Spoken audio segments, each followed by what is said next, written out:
wasaaraha dowladda federaalka Soomaaliya Xasan Cali Khayre ayaa waxa uu sheegay in goobaha waxbarashada ay sii xirnaan doonaan. Faafahinta amuurtaasi waxa ay wariyayna Yaasiin Loyal. Ra'iisul Wasaaraha Xukuumadda Federaalka Soomaaliya Mudane Xasan Cali Khayre oo xafiiskiisa warbaahinta kula hadlay ayaa sheegay in dowladda Federaalka Soomaaliya ay qaadayso tallaabooyin looga hortagayo caabuqa dilaaga ee coronavirus. Xasan Cali Khayre ayaa amray in dhammaanba la joojiyo kulamada dadweynaha, xafladaha iyo dhammaan isku imaanshaha. Waxa uu sidoo kale ku dhawaaqay in dhammaan duulimaadada iyo goobaha waxbarashada ay sii xirnaan doonaan ilaa amar dambe.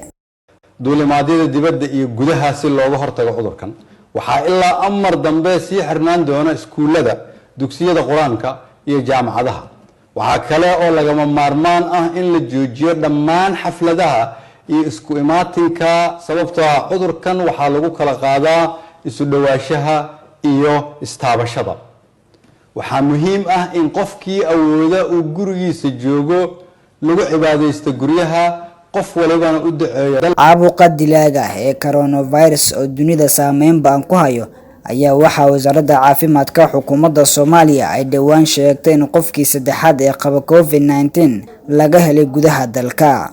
Yaasiin Cali Axmed, Yaasiin Loyal, Radio Wadani and TV.